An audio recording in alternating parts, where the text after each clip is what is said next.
buenos días, estimados amigos de nuestra querida República Mexicana, productores de alimentos. Estamos una vez más y como ya es costumbre, como todas las mañanas aquí en su programa Acústica Rural, un programa pensado y diseñado para ustedes, con la única intención de que tengan información útil para el mejor desempeño de sus funciones.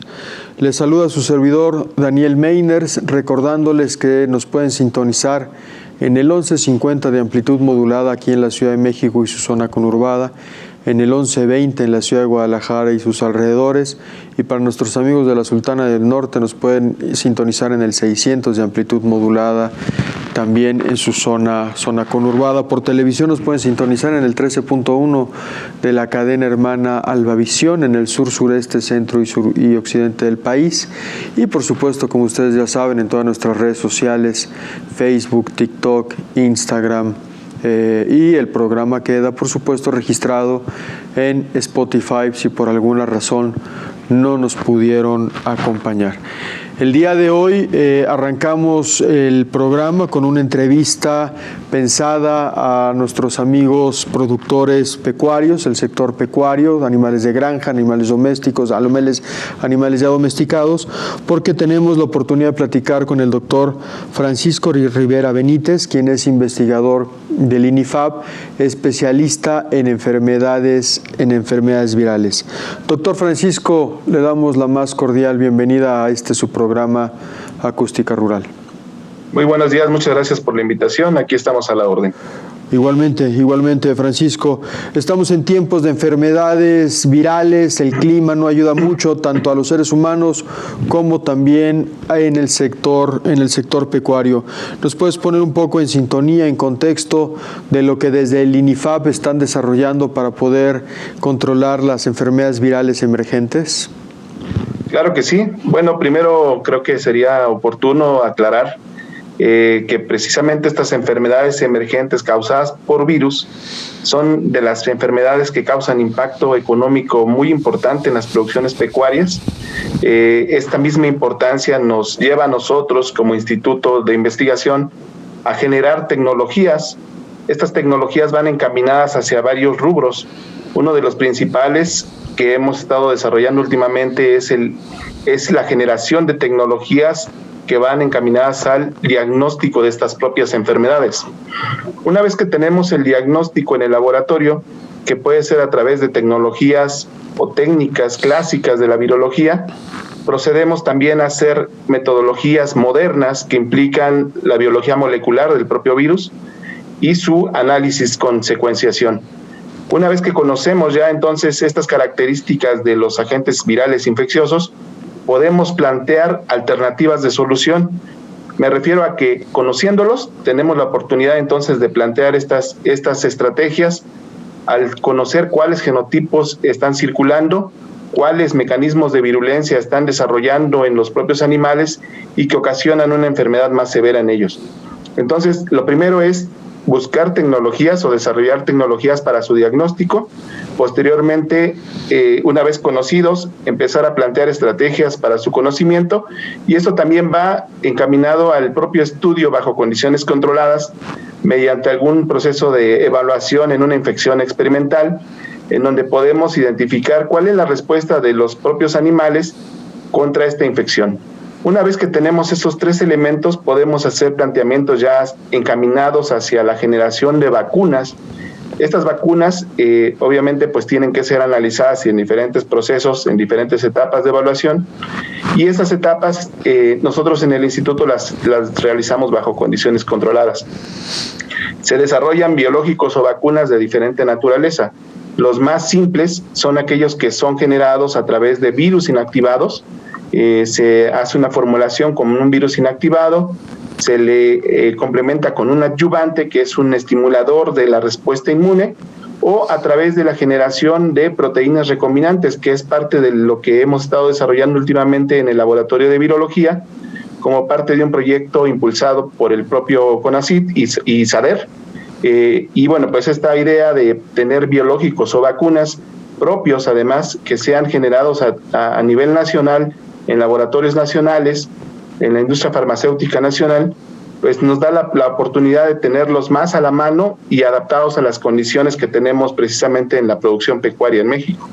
Y evitar así la necesidad de importación de vacunas del extranjero. Doctor Francisco, ¿de qué tamaño es el impacto de estas enfermedades en hatos ganaderos en México o en diferentes partes del México? ¿Es un porcentaje significativo de no atenderse? Así es muy importante. Últimamente se ha estado dando la emergencia de infecciones como lo es la influenza aviar. Esta influenza aviar, que es una influenza que está emergiendo principalmente en estados altamente productores como lo es en la zona occidente de México, ocasiona mortalidades elevadísimas. Entonces, estas mortalidades tienen un impacto económico sobre los productores, ya sea en aquellos que producen huevo para plato o aquellos que producen pollito para crecimiento y desarrollo. Y bueno, pues ahí hay un impacto económico bien severo. Algo que se tiene muy documentado en el caso de la porcicultura fue la emergencia de una enfermedad viral conocida como la diarrea epidémica porcina en el año 2013-2014, en donde se identificó que hubo una disminución en el inventario ganadero entre el 3 y 4% de la porcicultura nacional. Esto probablemente el número se ve muy pequeño, pero en realidad en el número de cabezas se vio altamente impactado el productor pecuario porcino, y pues en términos de economía incluso implicó el cierre de muchas de las unidades de producción que se tenían, y pues eso es un impacto muy importante para las familias y para los productores como productores organizados. Además, por supuesto, del riesgo de que se salga de control y se vuelva una pandemia que pueda extenderse en mayores dimensiones de las que ya nos estás mencionando, ¿no? Así es. Sí, precisamente esta es una de las particularidades que tienen los agentes infecciosos virales, de que la contención en algunas ocasiones puede ser muy complicada y la diseminación se da de una manera muy, muy acelerada. Entonces, ¿de qué depende? Depende mucho de la vía de transmisión. En este caso, aquellos virus que se excretan a través de los aerosoles, de las micropartículas que se generan al momento de que un animal tose o estornuda, pueden tener una diseminación en el ambiente por varios metros, incluso por varios kilómetros se tiene documentado, y esto hace muy difícil su control. En muchas de las unidades de producción se establecen medidas de bioseguridad a la periferia de la unidad de producción y al interior de la unidad de producción, precisamente para evitar el ingreso de estos agentes infecciosos.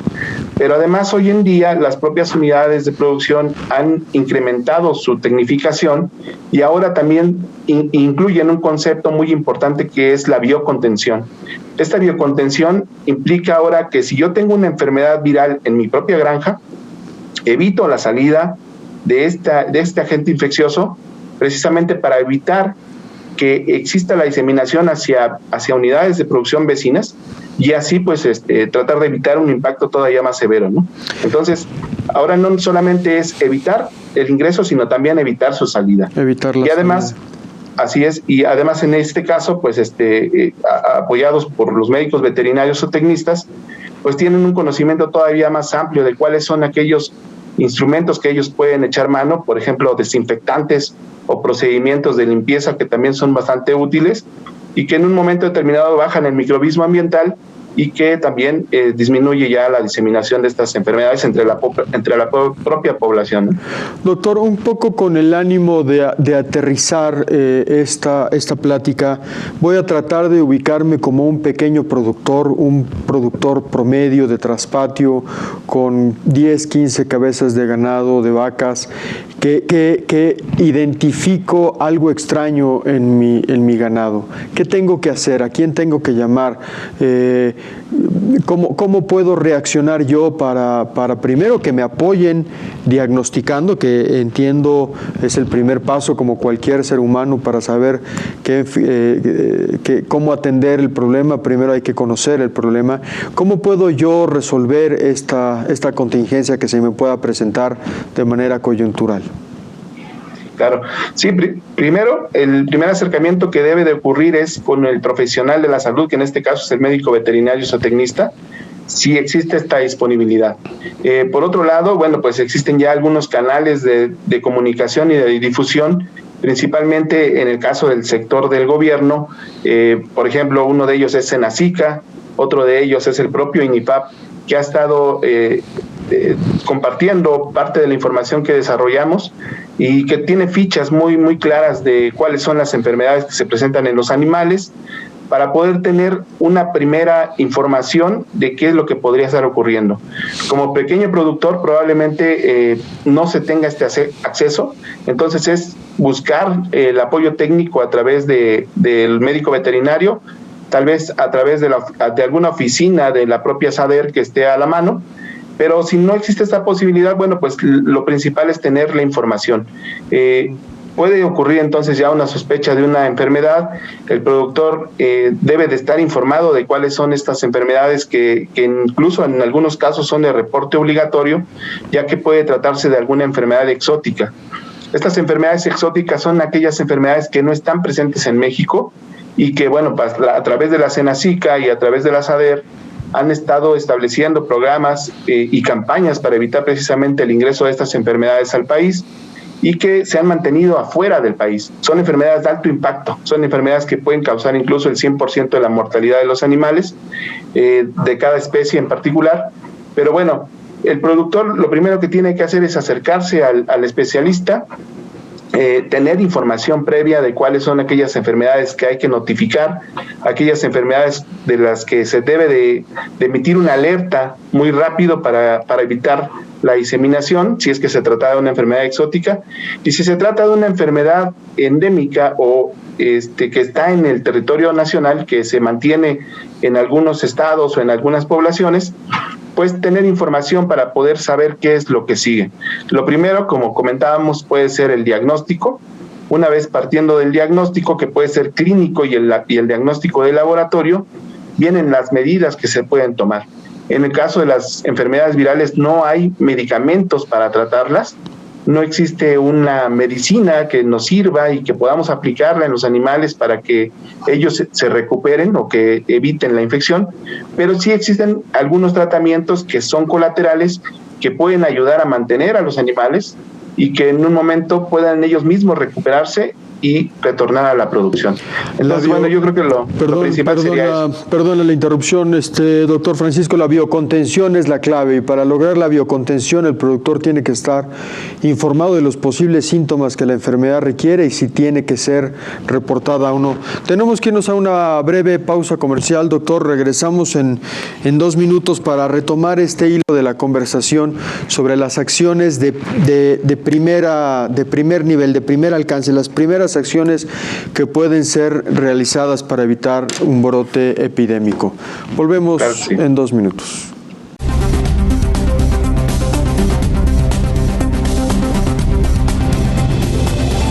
Estamos de vuelta, estimados amigos productores de alimentos, hoy de manera específica y particular a nuestros productores de alimentos cárnicos, tanto de carne de res, de cerdo, de pollo, huevo, etcétera, etcétera, porque estamos platicando con el doctor Francisco Rivera Benítez, quien es investigador del INIFAP, quien nos pone en la mesa de análisis y discusión la información relevante para saber cómo poder controlar, atender enfermedades virales emergentes, estas enfermedades virales que surgen de manera espontánea prácticamente y que además tienen la capacidad de diseminarse de muy rápida manera, de muy rápida forma. Y el doctor Francisco nos hablaba sobre los conceptos de la biocontención. ¿Qué es lo que ustedes, productores de alimentos, tienen que hacer una vez que identifican en su ganado, en su hato ganadero, algún elemento que haga sospechar de alguna enfermedad? Retomamos la idea, Francisco. Nos decías sobre la necesidad de estar informado y tener al alcance, si no se puede a alguna institución, por lo menos sí a un veterinario que te pueda asesorar de manera directa, ¿no? Sí, así es. Parte del hecho de conocer cómo se podría presentar una enfermedad, de también tener la posibilidad de hacer un diagnóstico diferencial, porque hoy en día no es exclusivo que se presente un solo agente ocasionando una enfermedad, desarrollando una serie de signos o de lesiones, sino que sea el conjunto de coinfecciones. Entonces, también es importante conocer que existe esta posibilidad, ya sea una coinfección entre virus y virus o virus y bacteria, que es lo más frecuente que se presenta en el campo. Una vez que se tiene identificado que existe esta posibilidad de la infección viral, pues se tendrían que tomar algunas medidas para saber cuál es el impacto que puede generar. Existen enfermedades que pueden resolverse muy pronto, que ocasionan una enfermedad que puede ser incluso subclínica, que no ocasiona un daño tan severo, y hay enfermedades que ocasionan impactos fuertes. Dependiendo de la inmunidad de los animales, puede ser que incluso exista la mortalidad de alguno de ellos o de un buen número de ellos, o que les cueste mucho trabajo recuperarse, y este proceso de recuperación precisamente impacta en su rendimiento productivo. Dejan de comer, dejan de convertir, dejan de ganar peso, o dejan de producir leche, dejan de producir huevo, y entonces pues la producción se va para abajo. Esto también hay que considerarlo, no solamente son aquellas enfermedades que matan a los animales, sino que los hacen producir menos, y entonces ahí es en donde tenemos el problema. Así es, el impacto económico se logra no necesariamente con la muerte del animal, sino con la enfermedad merma su capacidad de producción. Francisco, como toda enfermedad, la clave desde el punto de vista de la prevención son las vacunas. Al principio de la entrevista nos corrías todo el proceso metodológico que ustedes siguen, desde el diagnóstico clínico diferencial, metodologías para caracterizar la enfermedad, detectar su nivel de virulencia, etcétera, etcétera, y nos mencionabas inclusive de algunas enfermedades provocadas intencionalmente en condiciones controladas en laboratorio para poder desarrollar lo que siempre uno busca tratándose de enfermedades, las vacunas.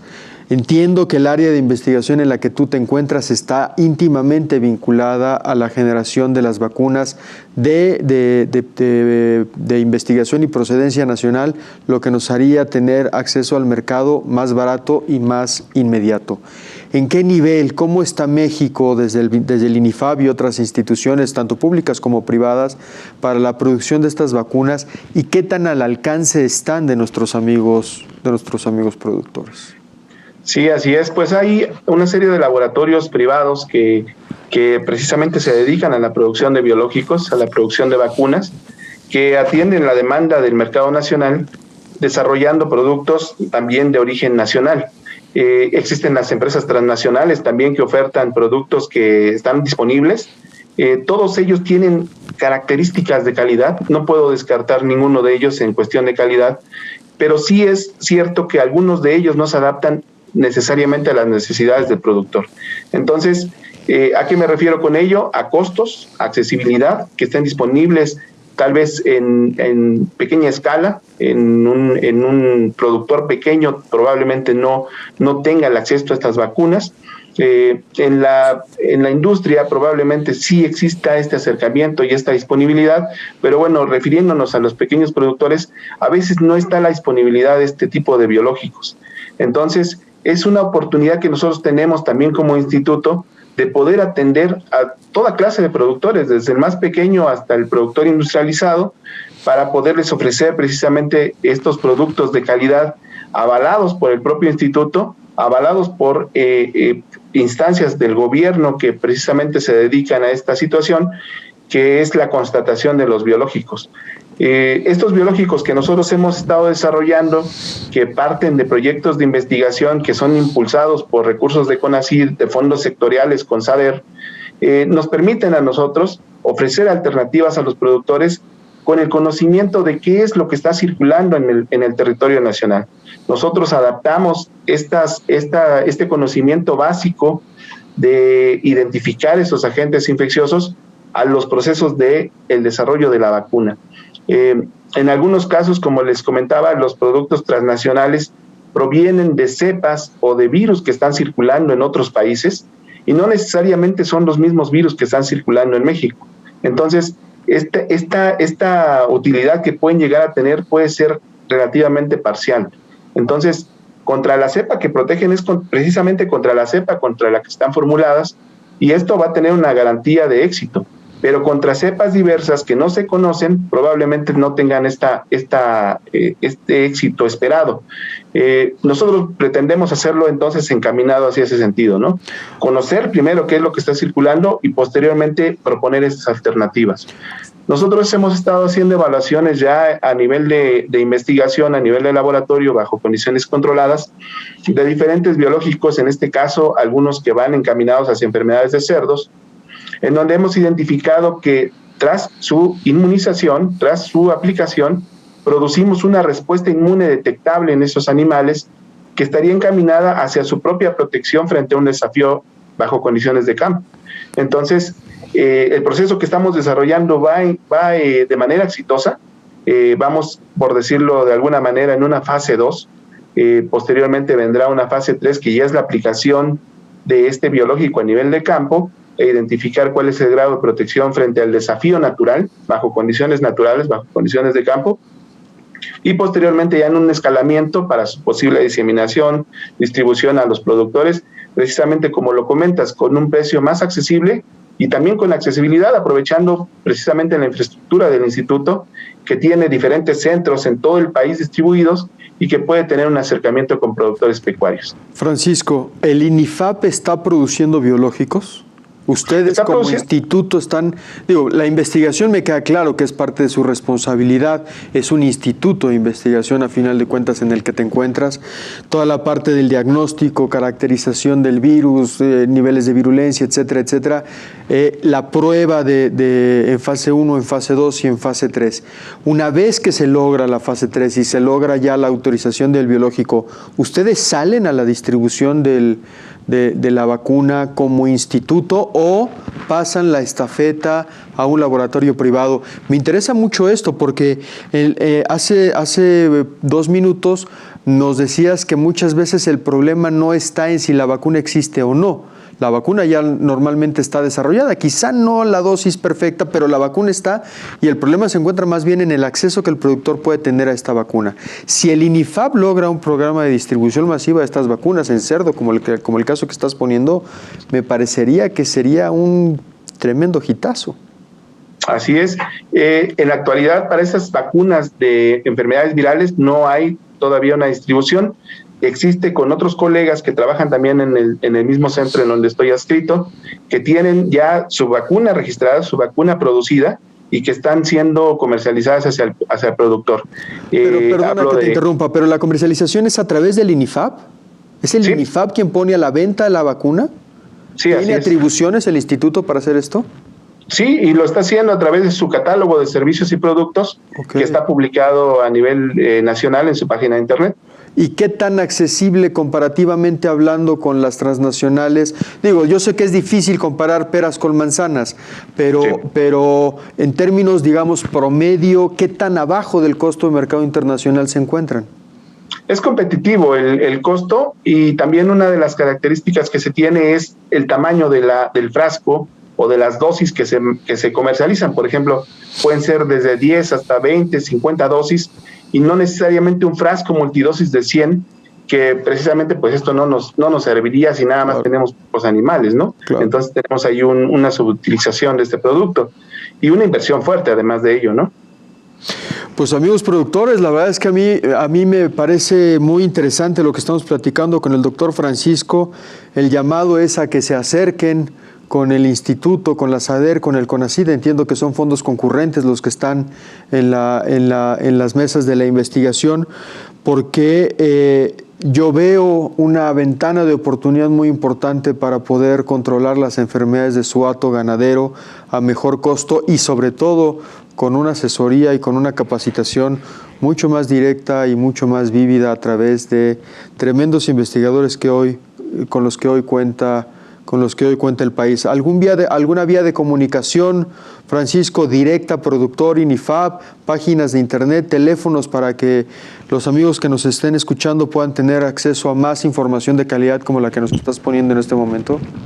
Sí, claro que sí. Bueno, pues a través de la página de internet del INIFAP, www.inifap.gov.mx, y también a través de las redes sociales del propio INIFAP, que está en Facebook, en Twitter, en Instagram, YouTube. Y a través del propio laboratorio aquí en el centro de investigación, tenemos nuestro teléfono, que sería 3871-8700, extensión, en mi caso, 80335, y a través de mi correo electrónico, que es rivera.francisco@inifab.gov.mx. Pues ahí están todas las vías de comunicación directas con el INIFAP, directas con el ingeniero Francisco. Para ustedes, amigos productores, que tienen alguna sospecha de alguna enfermedad, para que les ayuden a diagnosticar, a caracterizar la enfermedad, tomar las primeras medidas, lo que le llamó el doctor Francisco biocontención, que me parece que también es sumamente importante para evitar brotes de carácter regional, estatal o nacional, y sobre todo para poder atender la enfermedad, que si es viral, me decías, no hay medicamento, pero sí hay métodos paliativos, ¿no, doctor?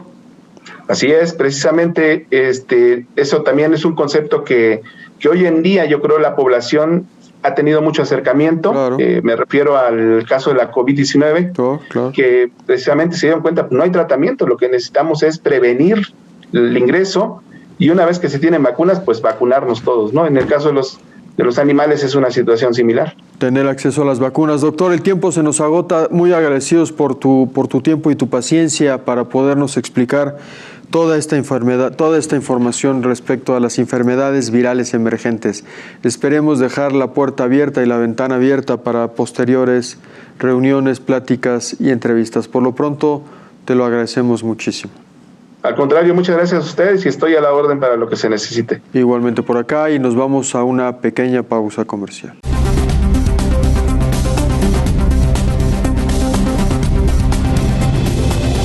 Estimados amigos, productores de alimentos de nuestra querida República Mexicana, estamos de vuelta después de una ligera pausa comercial y de haber tenido una interesante entrevista con temas más pecuarios. Ahora nos damos la oportunidad de cambiar drásticamente de tema y poder hablar del trigo. Estamos en condición de poder platicar con el doctor Julio Huerta Espino, quien es investigador en trigo y recursos genéticos del Centro Internacional de Mejoramiento de Maíz y Trigo, del CIMMYT, en colaboración con el CIMMYT. Entiendo que tiene una doble colaboración entre el CIMMYT y el INIFAP, a quien le damos la más cordial bienvenida. Doctor Julio, muy buenos días.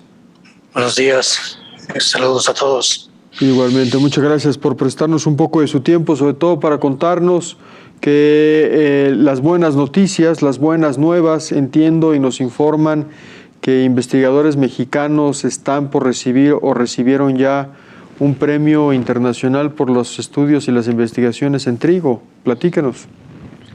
Así es, el 9 de septiembre de este año se le otorgó al INIFAP CIMMYT programa de trigo, o un equipo de investigadores del cual soy colaborador muy estrecho, el doctor Eduardo Villaseñor Mir, el doctor René Hortelano, el doctor Eliel Martínez, la doctora Florencia Rodríguez García, el doctor Ernesto Solís y el doctor Iván Alvarado Padilla. Somos un grupo de investigadores del Programa Nacional de Trigo del INIFAP. Por supuesto, existen algunos otros más, pero somos de los más antiguos quizás. Y el mejoramiento genético del trigo en México pues ha sido muy importante, primero para México, y después ha tenido repercusiones a nivel mundial. Pero el premio otorgado principalmente es por haber sido constantes históricamente de liberación de variedades que han mantenido a ciertas enfermedades bajo control. Principalmente una de las enfermedades importantes en México es lo que conocemos como chahuistle, y a los agricultores creo que entienden por lo menos ese dicho común de que dice ahora sí ya nos cayó el chahuistle, porque es una calamidad cuando se presenta en el cultivo del trigo. Es tan grave la situación cuando una variedad muestra chahuistle que no produce grano. Y si no produce grano, pues no hay harina, ¿verdad? Y si no hay harina, pues no va a haber tortillas, no va a haber pan y no va a haber otras cosas, de lo cual muchos de los agricultores mexicanos que cultivan trigo, pues dependen. Entonces el premio reconoce el esfuerzo de este equipo de investigadores que han liberado variedades desde su inicio del programa, por los años 40, variedades como Chapingo 48 y Yaqui 48, Yaqui 50, y así se van liberando variedades para México. Y por supuesto, desde que yo formo parte del Instituto Nacional de Investigaciones Forestales, Agrícolas y Pecuarias desde 1977, pues liberar variedades desde esas épocas, y sobre todo tener mucho cuidado en que las variedades que se liberen sean las mejores variedades para el agricultor, que el agricultor pueda obtener el máximo rendimiento. Y cuando el agricultor obtiene el máximo rendimiento, pues hay dinero extra, hay ganancia extra para mandarle un sándwich para el niño que va a la escuela o para pagar el pasaje. Y cuando eso ocurre, pues es una satisfacción para los que trabajamos en trigo, pues ver una variedad que lleva tiempo y esfuerzo para liberarla. Es satisfactorio verla en las manos de los agricultores. Entonces el premio reconoce precisamente esa labor de mantener el chahuizcle aparte y seguir liberando variedades con cierta frecuencia, con el objetivo de incrementar el rendimiento.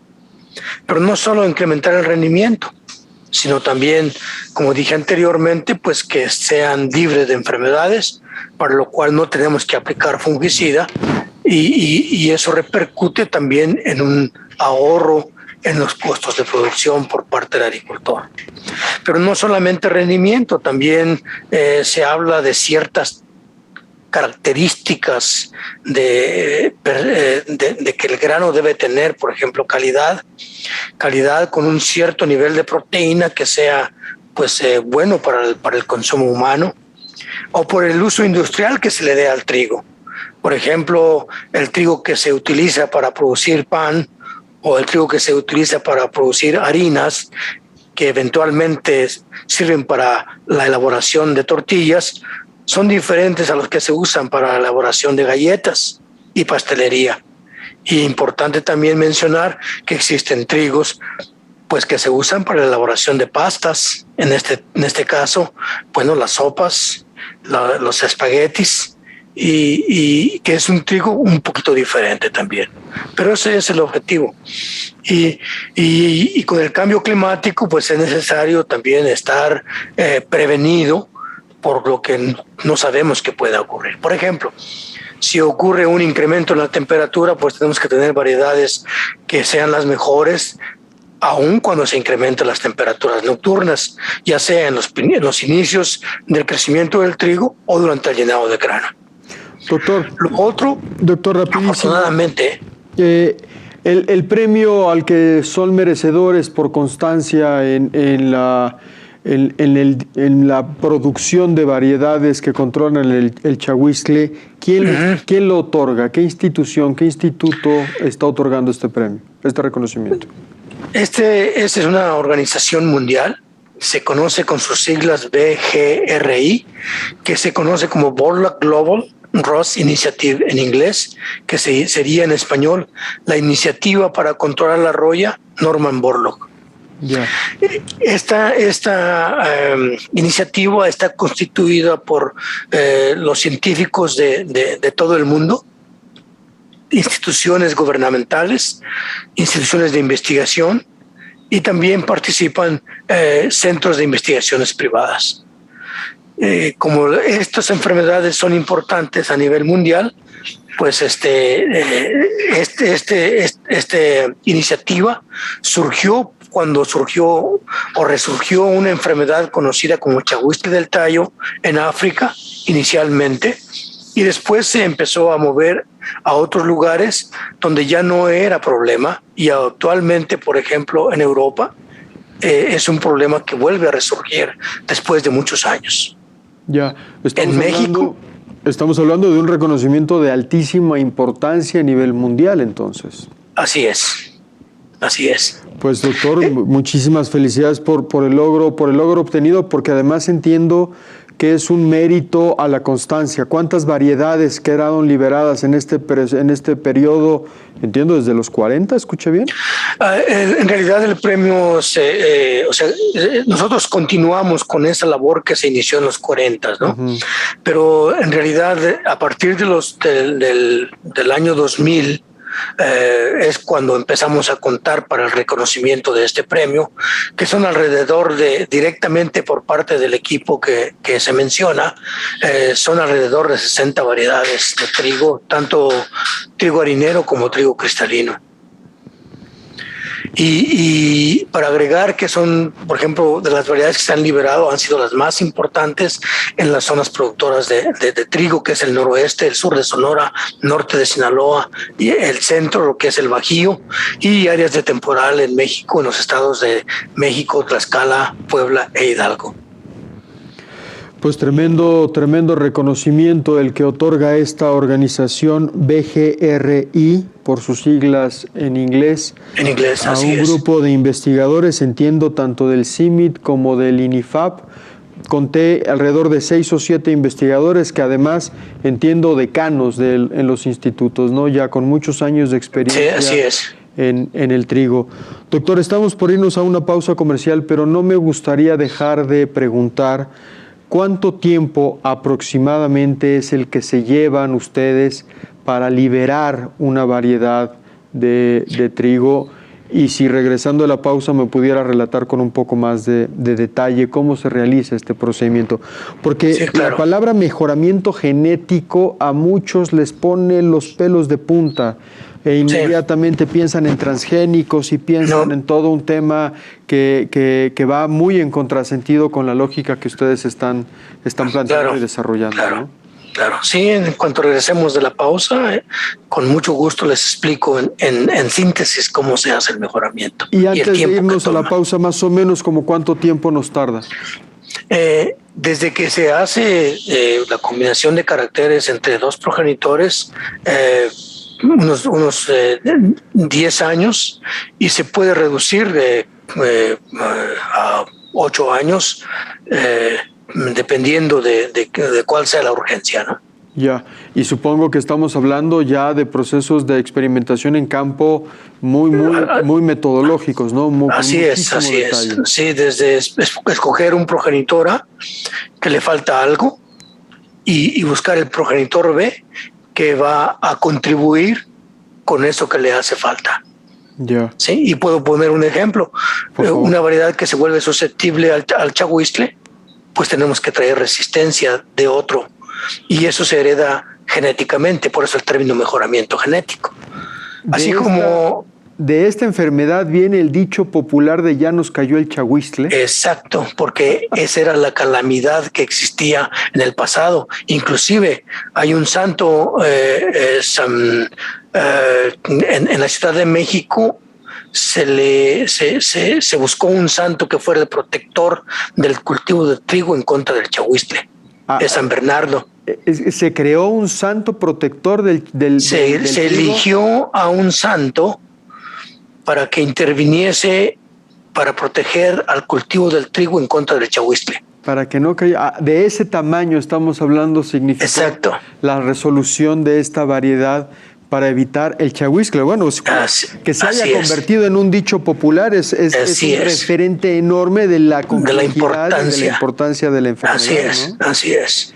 Tremendo, doctor. Pues mire, la verdad es que felicitarlos enormemente. Vámonos a una pausa comercial para que de regreso de ella nos platique con un poquito más de detalle cómo es el procedimiento estos 10 años con posibilidad a que se acorten un poquito más, pero no deja de ser una labor metodológica muy meticulosa, muy cuidada, bitácoras, registros, una cosa con muchísimo detalle, y no podríamos esperar menos de un grupo de investigadores decanos del CIMMYT y del CONACYT, dos de las instituciones más importantes en términos de investigación en nuestro país. Vámonos a un pequeño corte comercial, si no le molesta, doctor Julio, y de regreso le estaríamos pidiendo alargue un poco esta explicación de los procesos metodológicos que los hicieron acreedores a este tremendo reconocimiento. Volvemos.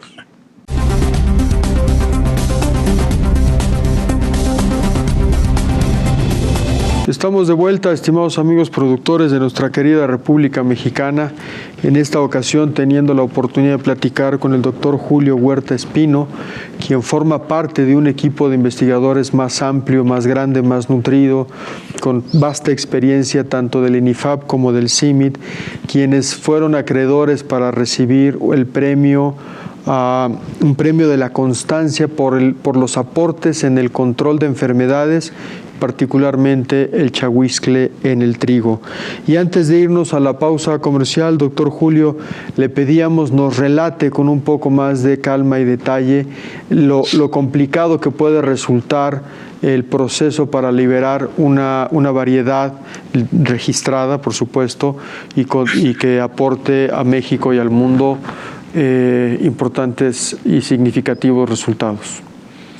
Sí, bueno, el mejoramiento en trigo es diferente al mejoramiento del maíz. En trigo es una planta autógama, se dice, o sea, no permite, está cerrada, no permite que polen de otra planta llegue, o si existe es muy baja la frecuencia. Y entonces, para hacer mejoramiento, pues tenemos que hacerlo en tanto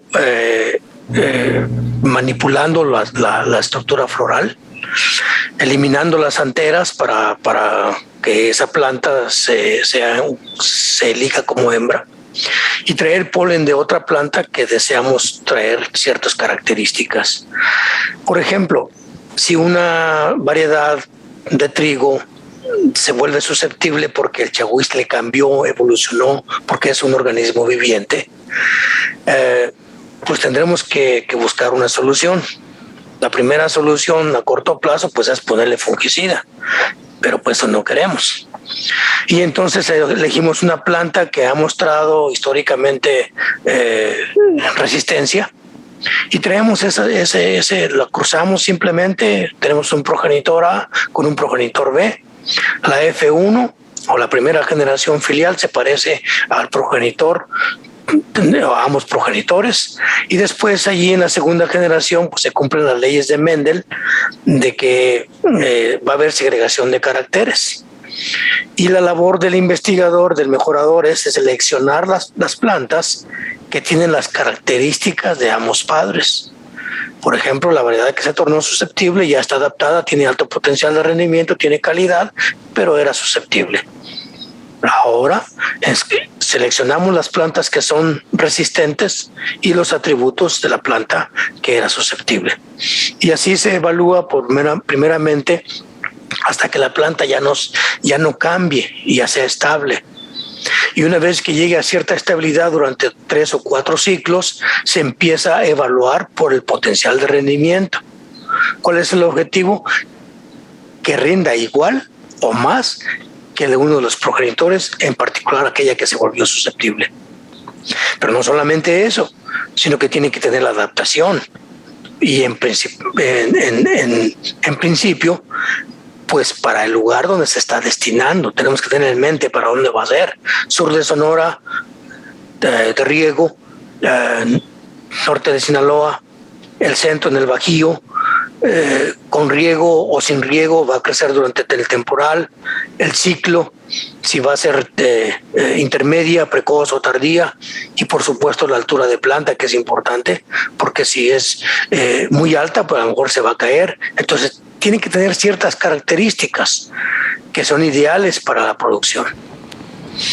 Y una vez que ya llega a esa estabilidad, bueno, queremos ver si se adapta a muchas condiciones, y para eso pues las evaluamos por un periodo de 2 o 3 años en varias localidades en todo el país donde se cultiva trigo.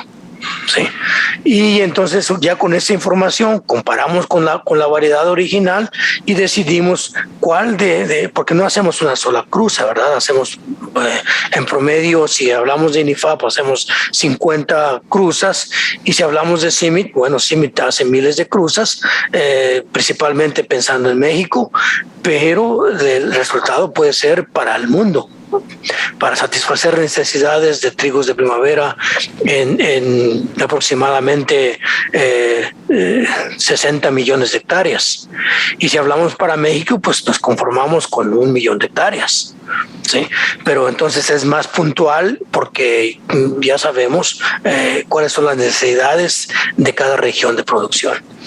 Y por eso toma tiempo para seleccionar las plantas primeramente, y después como familias, ya como candidatos a variedades, pues seleccionar cuál es la mejor, y aquella que rinda más, que sea más estable, que tiene las características de calidad, el color de grano inclusive, pues es la que presentamos ante lo que es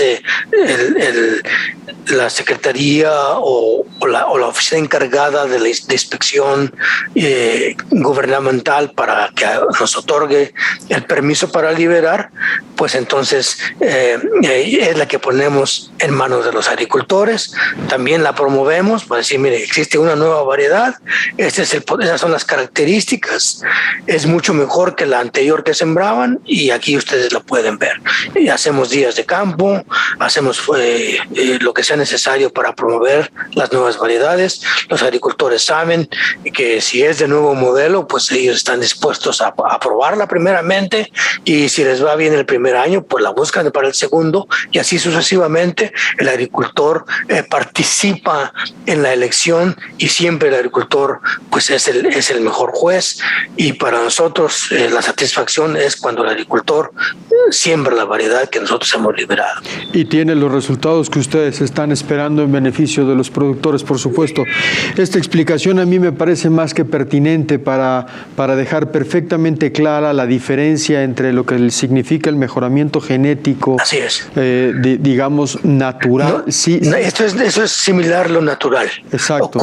El cruzamiento ocurre en forma natural, pero por ejemplo se pierden porque tienen que tener un seguimiento. Es correcto. Sí, entonces nuestra labor principal es precisamente darle seguimiento, y además el objetivo del mejoramiento genético son los agricultores. Así es. ¿Sí?